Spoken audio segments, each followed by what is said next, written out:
knowing that Faldo, best he can do is 5. Well, indeed, he could make a 4. I do beg your pardon. He's Couples can pick up 1 shot on him anyway if he holds this.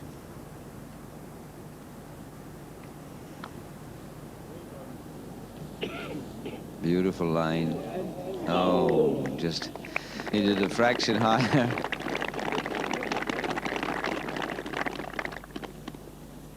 Fred has played superbly throughout the entire week. He's really been the strength of the American side.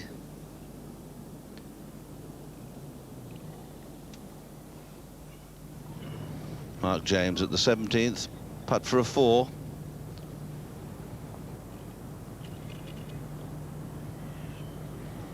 That's sped on.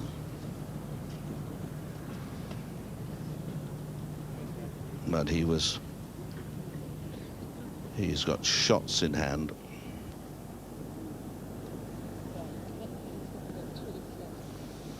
The second shot that Nick Faldo played at the 16th, when people will ask what does a flyer mean, well, that is what he got there. He caught some grass between blade and ball and it just flew off the club. He knew he'd lost control of it the minute he hit it. Through the back it went. Now he has this for a 4. Very well done.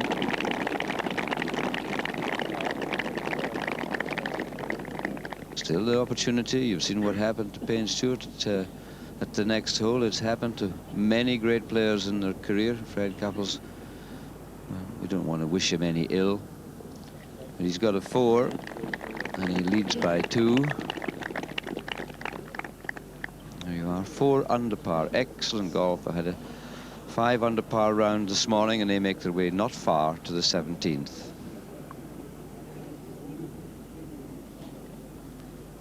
Now Baker, who's 2 behind and not coming from the best side of the fairway, coming out of light semi-rough, but he needs to attack.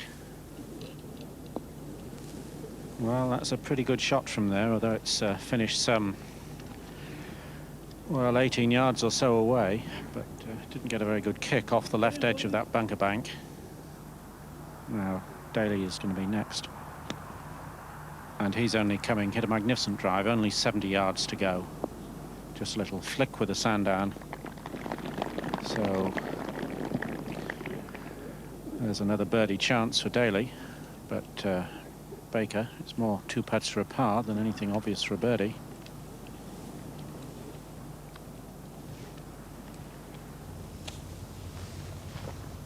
Fred Couples at the 17th. Two strokes ahead. 2 ahead of Faldo.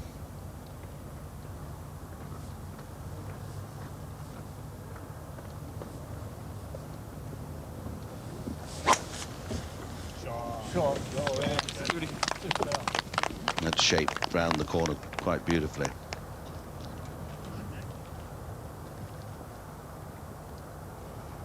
He's played superbly well, Couples, this week.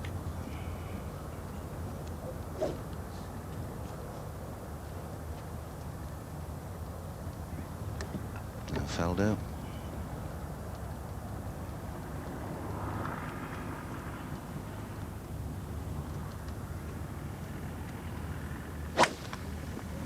That looked to be a good hit as well.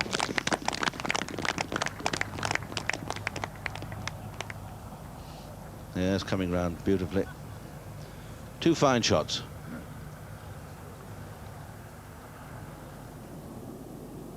Now, Peter Baker with a very long putt. Now, he's holed a lot of great putts, particularly this season. He could do with one right now.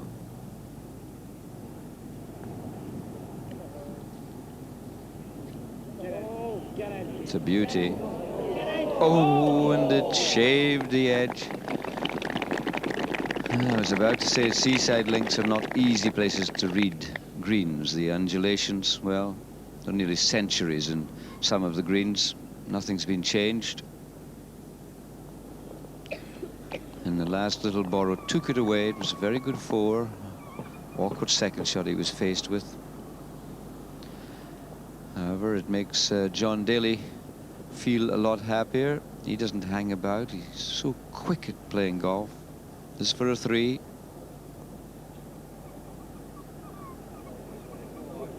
And that just passed on the same side.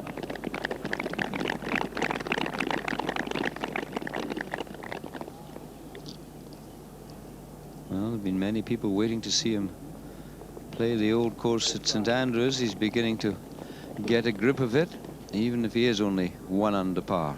He's learned a lot. There's the only dropped shot at the 12th hole, 2 birdies. Mighty hitter. Brought a new dimension, I think, to the United States Tour, and now showing us some of his stuff at on this side of the Atlantic.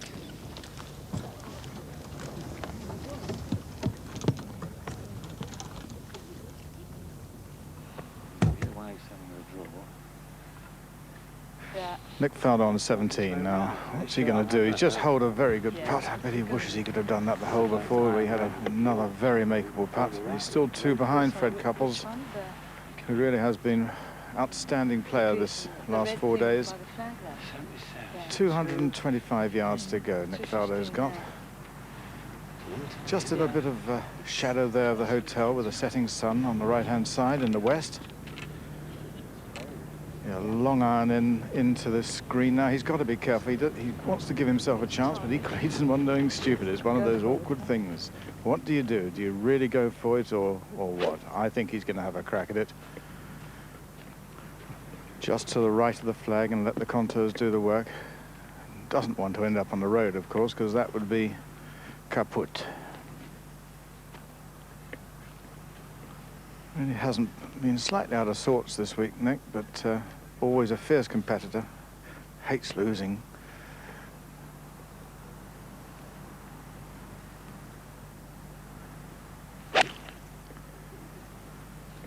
Oh, that's a good shot on line. Is it going to get up? It certainly is, and not only that, it's a magnificent shot if it stays on. Just rolling around the back there. It's an excellent shot by Nick Faldo. Still a long way away for a birdie, but an excellent shot, and given Fred Couples something to think about. You know, 2 shots on this hole isn't necessarily a great many. Now, this morning we saw Fred Couples play the most majestic shot against Anders Forsbrand in the semi-final. I wonder if he's going to have a crack at the similar sort of thing, bearing in mind he's got 2 shots lead. Knows his side have lost the first match.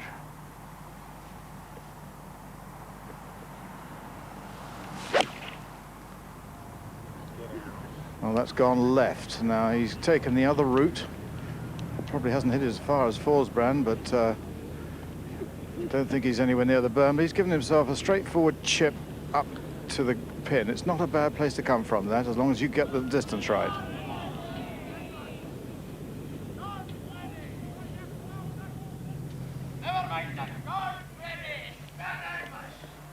Well, there he is. He's quite wide of the green, but safely above ground.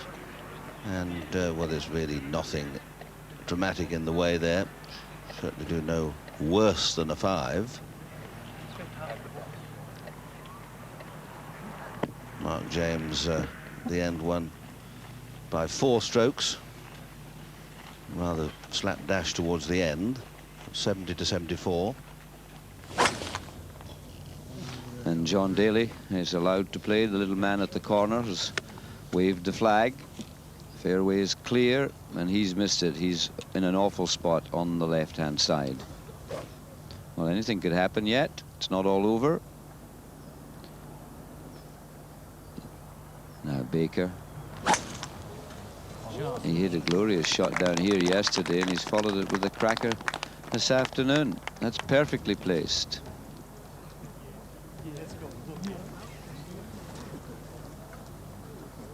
And that's a lovely tee shot, particularly following the one that Daly sent away left. Daly, of course, leads by 2.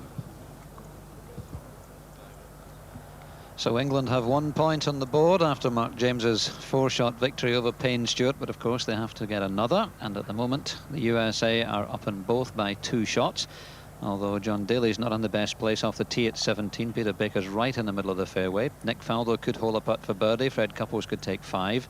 So there's some golf to be played yet, although clearly the odds still favour the USA.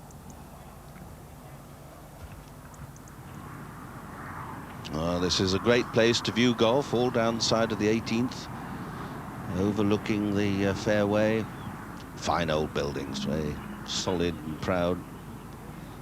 Modern house there on the right. Almost old Tom Morris's golf shop, and the new club, the St Andrews Club, and umpteen other little watering holes down the fairway. St Andrews Woolen Mill. All well wrapped up, and we've had very good crowds indeed here this week, considering the coldness of the weather the last 2 or 3 days. Today it's been much kinder. It's less breeze, wind,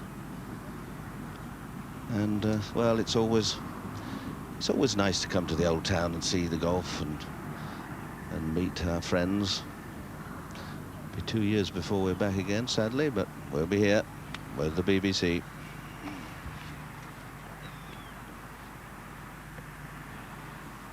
Fred Couples, who was complaining just now about flashlights upsetting him at the top of his backswing on his second shot. Anyway, here he is, third shot into 17 with a wedge, which is quite surprising, really, but he likes playing it. Likes to push it in with a backspin, and how well he plays it. Left himself below the hole. Very sensible play. Did himself an uphill putt. 2-shot lead makes all the difference if you can do that. Nicely played. Yeah, good shot there from Couples. Little bump in with a pitching wedge or lofted club, and short putt for a par 4. So Faldo must hole his. 2 behind.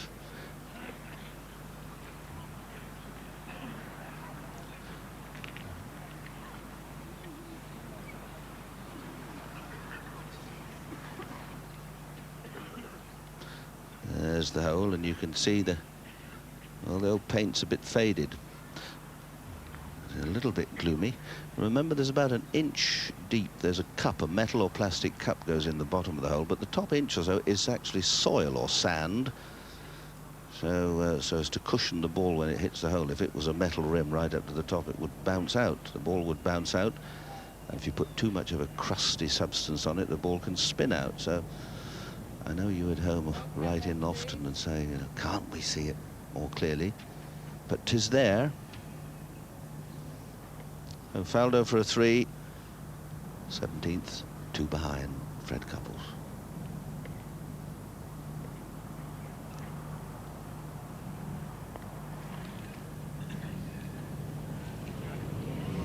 That was a very good try, but the swing came. It looks as if it was going to stay way left. It was a beautiful putt.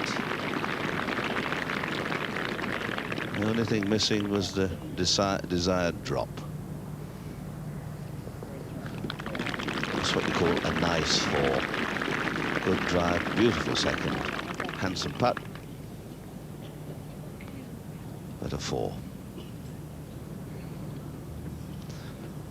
Now he's looking at the scoreboard. He's thinking, well, if Fred holds this, 2 behind, I need to chip in or do something at the last. I've done it before. I can do it again.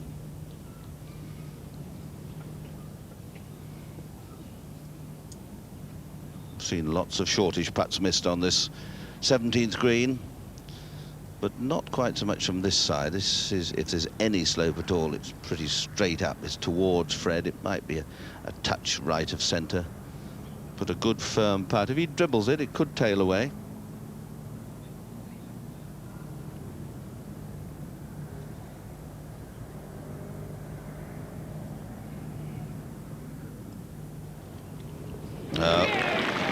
Nice chip and a putt from Couples. He keeps his 2-stroke lead as they move very short distance to the 18th tee.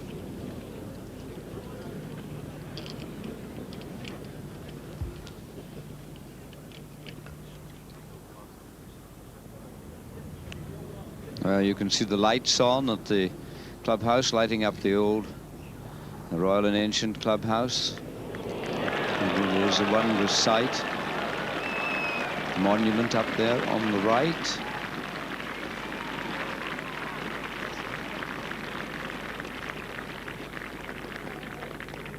Well, Peter Baker's ball there just coming in 10 feet behind the hole. And Baker at 1 over par, playing J Daly.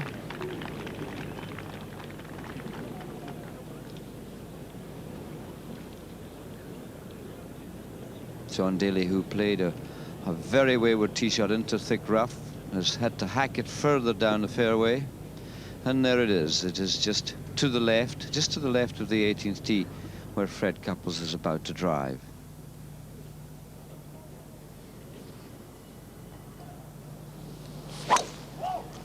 He appears to hit it way out to the left. It is the widest fairway in the land, and that's opened up the green. He could go another 20 yards and he'd go out of bounds down to the right of the first hole, but he's certainly played safe. Spectators won't see a lot of him waiting down on the right-hand side. The ideal line there on the clock. Face of old Tom, that little plaque insert about 10 feet below the clock. That's the perfect line.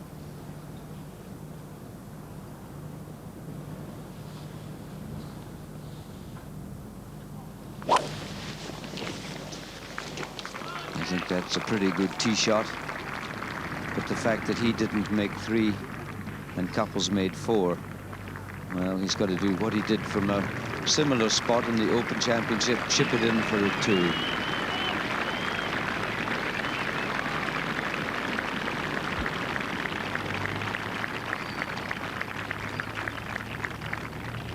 You can see the windows there and the lights all on, and well, our cameras make it appear to be much lighter than it really is, but they're all out and about watching this finish. And at the moment, America are the favourites, but well, the Baker Daly match may not be over yet, although J Daly's 2 strokes ahead. Could be a bit of a change round on the 17th.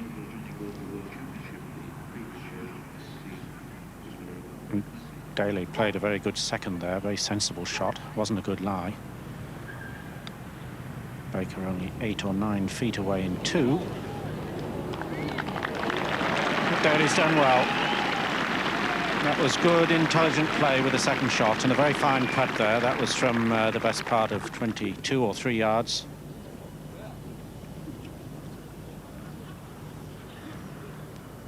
But a wonderful shot from Baker. He was his second was 200 yards. Touch.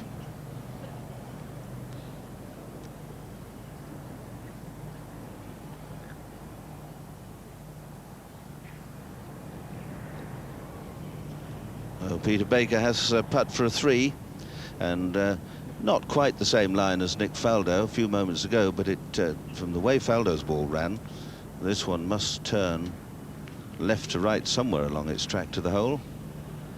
Faldo's turned very quickly the last yard. He was perhaps more on the line where the caddy is than where Peter Baker is. This has got to go in.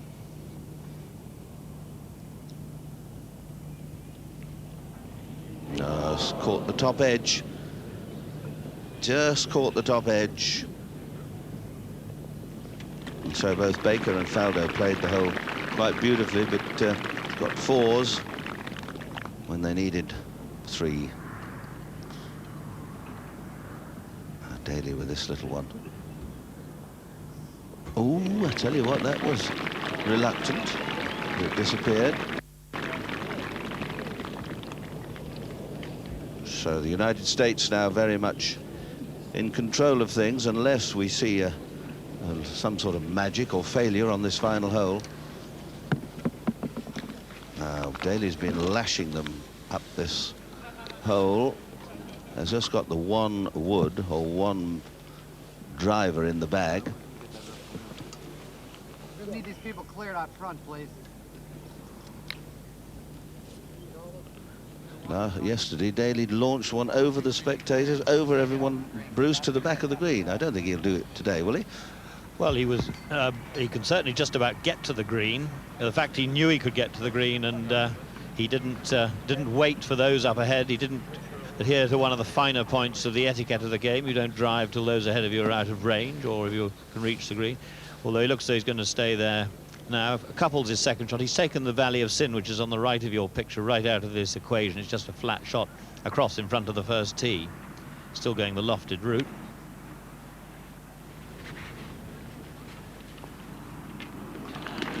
And that in itself may have totally closed the door on Faldo, because if he holds that, he's going to win. Because the best Faldo can do is chip in, and he's certainly going to have the remotest chance of taking this match into extra holes. But as Peter said, in the 1990 Open Championship, he holed this one in round 2, I think. Up she comes. No, that's not going to be too far away. Come on, come on, come on, come on, come on, come on. Oh, great try. A great, great try.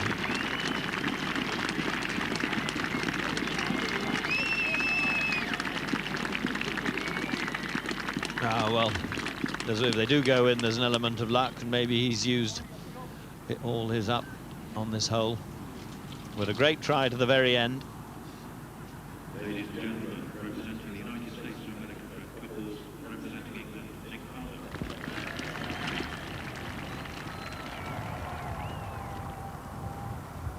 Faldo. Oh, well, Daly doesn't think he can reach the green. There could be a surprise for someone.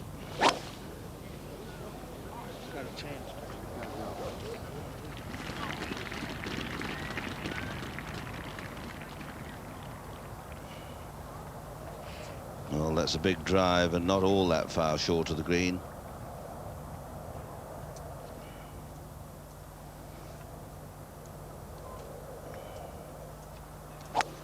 Quickly, Peter Baker. 1 over, 4 for 73. Daly wants a 4 for 71. Faldo will be round in 69 and, well, will lose, as Fred Couples will have 2 putts for it. In fact, Fred just walked up and nudged it up. And so the end of that, with Couples just winning.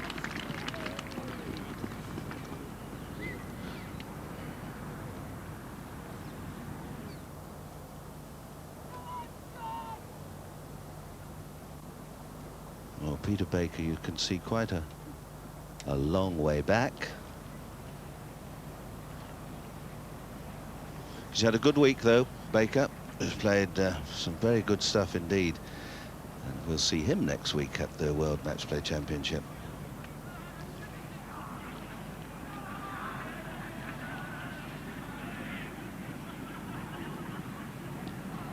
A little bit of toing and froing at the back there.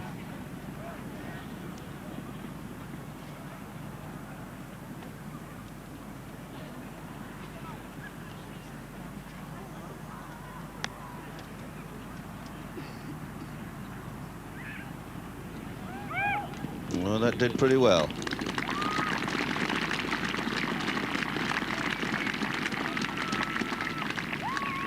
Runners-up receive £50,000 each, and the winning side 100,000 each. As we look at Daly, just a mere flick of the wrist. Oh,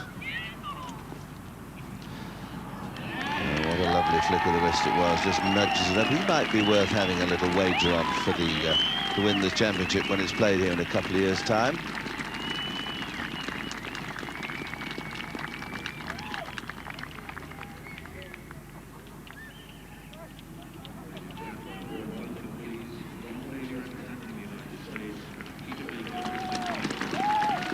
So the final series, Daly seals the fate of this year's event by that beautifully played little pitch to the final green.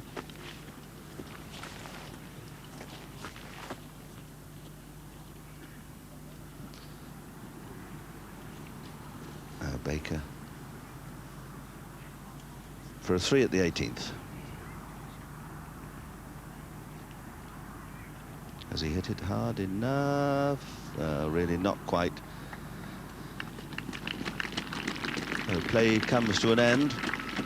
I don't think they could have gone on for much longer, but they've done very well to get round in daylight today. It was a delayed start. Daly in for a 3, very nonchalantly down, a 70 in fact for John Daly, and just that one drop stroke at the 12th. One of his rare smiles. Oh, better shake hands. Yeah, that'll do. And his teammates there. Well done, well done. They won 2 matches to 1. And I'm sure they'll be absolutely delighted. They just took over, took control, kept control the last sort of 4 or 5 holes. Rather like the Ryder Cup at the Belfry 2 or 3 weeks ago. They just kept going when our lot couldn't. So the USA collect the Alfred Dunhill Cup for only the 2nd time. Mark James making it 4 wins out of 5 with victory over Payne Stewart. But Fred Couples taking his collective score for the week to 15 under par in 5 matches with that one-shot win over Nick Faldo. And John Daly 70 beating Peter Baker by 3 to give the USA victory by 2 matches to 1. And as we've seen, the trophy was handed over by Richard Dunhill, the chairman of Alfred Dunhill Limited, to that American threesome who have been very popular visitors as always, have played some splendid golf. And in fact, on the last occasion the USA won here, it was a totally different team. It was Calcavecchia, Kite and Strange who won in '89. So all 3 of those players getting their hands on the trophy for the first time. Couples clearly the star of the week, but John Daly, as always, attracted so much attention. Huge galleries followed him round. He left something like 90-degree heat in Florida to arrive here on Wednesday morning. It was about 50 degrees colder when he got here, and he's now played 5 competitive rounds over the old course, and I think he's rather enjoyed it. And Payne Stewart perhaps hasn't been in the best form of his life this week, but he's certainly contributed. And the Alfred Dunhill Cup will go back to the USA. And Daly, of course, the only one of the trio who moves on to Wentworth to play in the World Match Play Championship next week. Peter Baker will be there as well, and of course defending champion Nick Faldo. So there we are. There's the picture of the most famous golf course in the world as darkness falls on St Andrews. The old R&A clubhouse picked out by the floodlights. And that really is a wonderful picture. Let's have a quick word from those victorious Americans then. They're with Clive Clark. Oh. Gentlemen, many congratulations. That was a great match all week and well fought. Yeah, it was a great week. We played well today. Our captain here paired us off, and John and I actually won our last 2 matches, but overall we all won some big matches. And Payne, what were the highlights for you? What did you enjoy about the week? Well, Clive, it's just special being here at St Andrews. It always is special, and I think John coming over for the first time, I'm glad he's leaving with such a special impression of the old lady. With a victory under his belt, he'll be dangerous when the Open comes back here. John, first time here. We've enjoyed watching your golf and your long hitting, and a great touch too around the greens. Thanks. What are your impressions of St Andrews? I had a really good time. I think it's a great golf course, and I'm not much of a traditionalist, but what people have said about it, they were right. And for me to come over and represent the United States for the first time in anything I've ever done makes me feel real good that we won. Well, it's been a pleasure to watch you all. Congratulations, gentlemen. Great stuff. Thank you. Thanks. Nice going, Johnny. And it really is very dark indeed now. It was a delayed afternoon, as we said, but we got round, and the USA have beaten England by 2 matches to 1. We're back, of course, at Wentworth next week for the World Match Play. Meantime, from the most famous links course in the world, we bid you good night.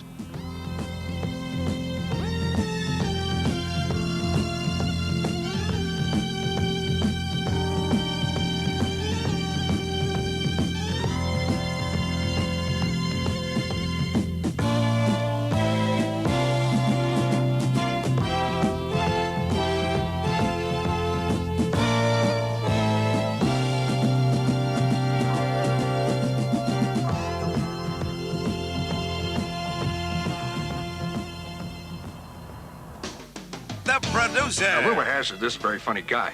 The monologue. Ted Kennedy got married this last weekend, and boy, he's going to be in for a surprise when he sobers up, huh? The stars. Just pretend like you're talking to me till we're off the air so it won't seem weird. Okay. The management. I pay your people, my friend, and I pay you, and I can talk to you any damn way I see fit. The Larry Sanders Show, America's most talked about talk show, Friday, 11:15 on BBC 2. Because we stayed for the conclusion of the golf this afternoon, tonight's tale from Bourges can now be seen at 1 o'clock. A journey to the past lies in store for our hero. After a serious accident, he finds his mind plays tricks with him. The South is in 35 minutes.